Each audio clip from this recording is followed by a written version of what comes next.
Certainly with a subject this dense, we understand the sentiment, but we thank Billy for his excellent presentation dealing with these issues regarding civil government. It was very good. Now, as we open it up, of course, as we all know from this last year and the last voting cycle and everything of this nature, just a general reminder, let's be sure that we keep things in a civil and a polite manner, and that we don't lose our cool over any of these things.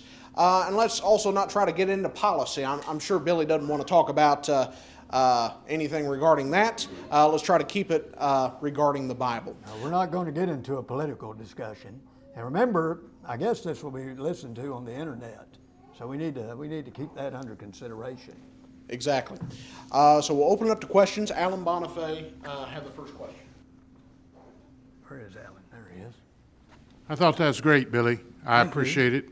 And I appreciated your last point.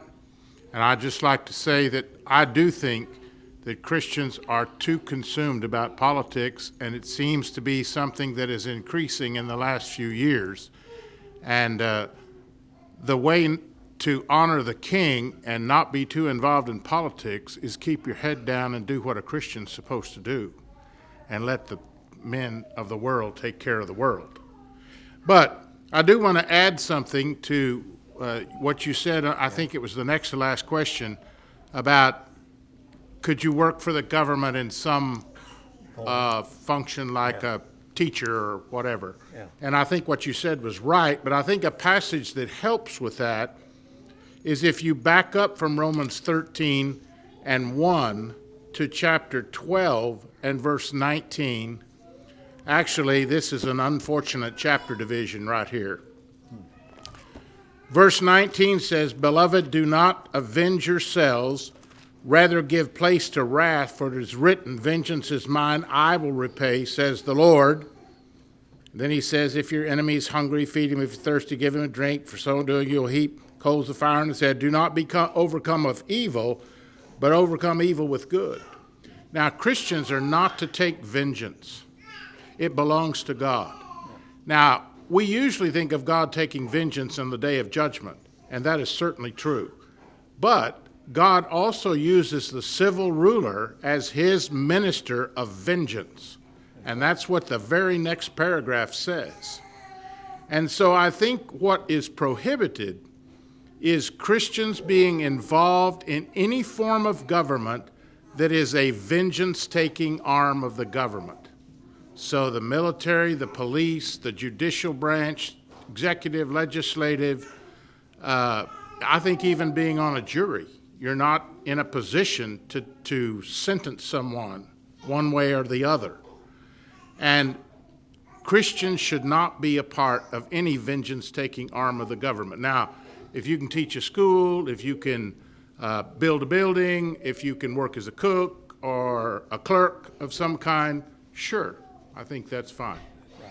Yeah, I don't believe a Christian can be a punitive agent of the government. That's, Jesus said, I've gone blank here, which I do here recently. He said, "Let the dead bury the dead." In other words, the ideal is the world is going to do what the world does, and we as Christians do what we do. And they're going to take care of some matters.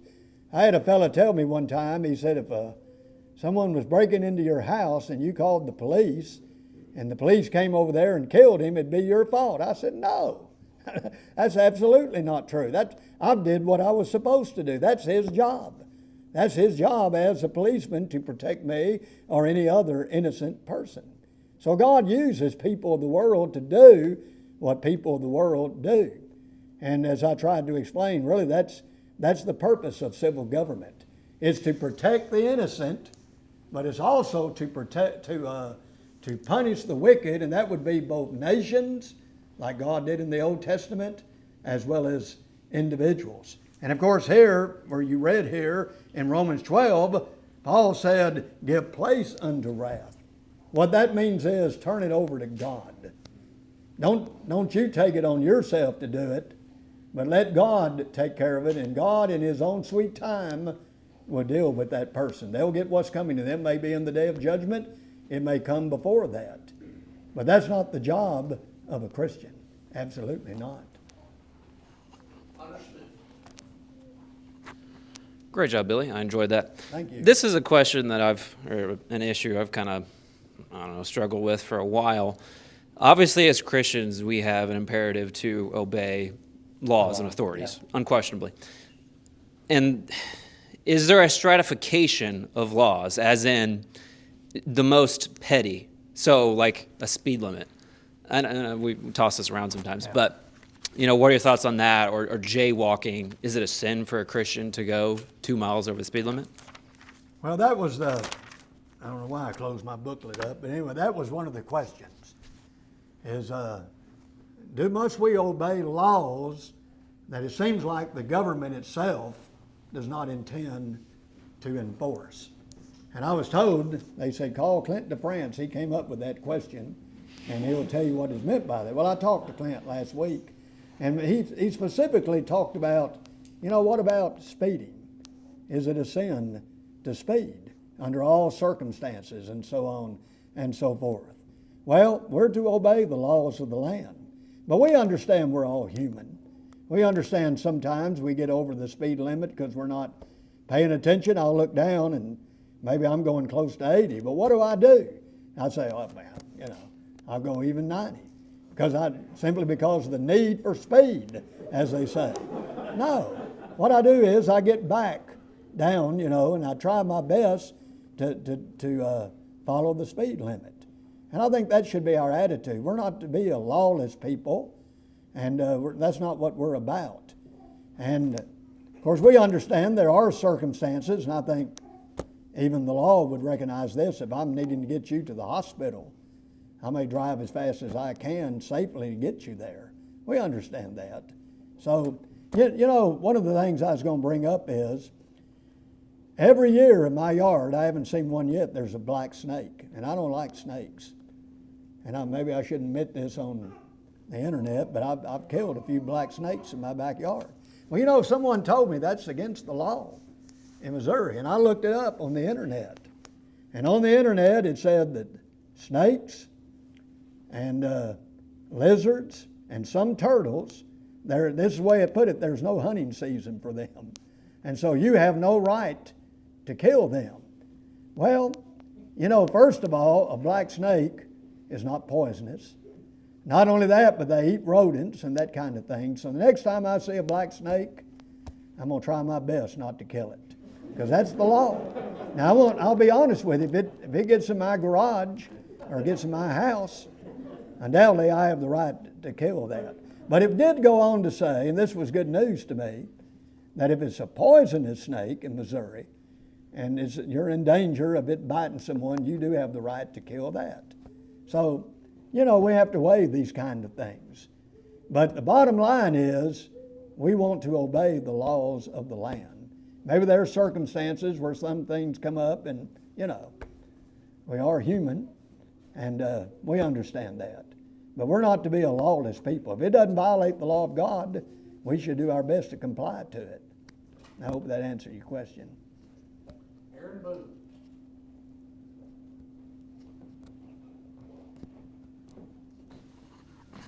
Thank you. I really appreciated it. Thank you. The question is kind of what you talked on at the end near with Daniel, and you talked about Joseph. We see Esther also in positions of authority, not necessarily her fault. Yeah. What example do those offer us in the New Testament? Isaiah 2 talks about how the Christian age is a different age. We have a different rule for us. So what example do those individuals offer us in the New Testament of positions of authority, if any at all? Well, of course, here's the problem. Like in Romans 16:23, Paul writes, a man by the name of Erastus, who was the chamberlain of the city, saluteth you. And of course, what that means is, chamberlain meant he was a public treasurer. And so there are people who say, well, he was a public treasurer at Corinth. Now, if you could prove that to everyone's satisfaction, you'd have the perfect argument. But of course, David Lipscomb says, well, he had been that public official, but he was retired. And he goes through a great explanation. You need to read it for yourself. How that this man, Erastus, was a traveling companion with the Apostle Paul, if it was the same one. Now, there's even disagreement about that. But he would have been gone more than 2 years. And so what he says is, it's like maybe somebody is interviewing President Clinton. He's not the president anymore, but they call him President Clinton. So you have situations, like the Ethiopian eunuch was the treasurer of Queen Candace right there in Ethiopia. Did he have to resign being treasurer? Some people would say, I'm not convinced that he did. Maybe he did. I don't know. And is there anything immoral with being a treasurer, keeping up with the money? So you have these issues, and sometimes there's no definitive answer, at least not for everybody.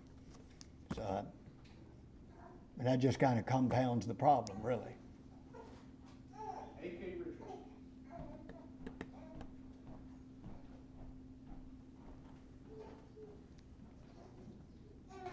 So you mentioned the idea of the government, if they enact a law that forbids or is a sin, that Christians don't obey it, which is true enough. But if it's not a command to do something that's sinful, we should obey it, which is true enough. So how does that relate to where God has given jurisdiction to other authorities? So for example, if the government were for some reason to say, in your worship service, you could only sing 3 songs, and that's it, for whatever reason. So that wouldn't be a sin to only sing 3 songs. But the fact that God has given what we do in the kingdom and in the church jurisdiction to us, how does that relate to that command? Do they have the jurisdiction? Not over God, they don't. Right. I don't, they can tell us whatever they want to tell us about the assembly, but I think we obey the scriptures. So in other words, if we have this command where they tell me you can only preach 10 minutes. Right. Well, I'm sorry, but I'm probably going to preach longer than 10 minutes because, So in other words, it's a matter of jurisdiction where they don't have the jurisdiction of the kingdom. Really, the statement is about jurisdiction, isn't it? We're to obey the laws of the land unless it violates the law of God. God's jurisdiction is over theirs. So yeah, it's about jurisdiction, yeah. That's all right. Just to add to that, I think what Brother Richards is saying is right, and what you said is right. But the Supreme Court, there was a case before the Supreme Court just recently about assembling in California and restricting assemblies. And the Supreme Court ruled that the government does not have the right to interfere with church assembly. Right, yeah. It's a violation of our constitutional rights, I'm sure. Let me mention about the Apostle Paul. Now, Paul said he was a Roman. In fact, over there in Acts 16, and then later when the centurion, he asked him, he said, are you a Roman? And he said, yea, I am. He was a Roman citizen. And so, but I don't think that was a political statement. That was really a statement of legality. He was a Roman citizen, and he used his citizenship really for the furtherance of the gospel. Over there when they beat him there in Acts 16, and then they found out he was a Roman citizen, they wanted him to leave in private. Paul said, no. They beat us openly. They violated our rights. Let them come get us. Now, I think the reason Paul did that was he wanted the people to know we weren't beaten because we were criminals. We didn't do anything wrong. So they went down there, and they let Paul out, and they begged them to leave. So let's just say the authorities showed up tonight, and they came through these doors, and they said, you know what? You're in violation of the law, and you're going to disband, and if you don't, we're taking you all to jail. I think we could say, look, we're Americans. We are citizens of this country. We have a constitutional right to worship God. And I think that's exactly right. That's what the Apostle Paul did. Have time maybe for one more question if it's out there. Aaron Boone for the last question.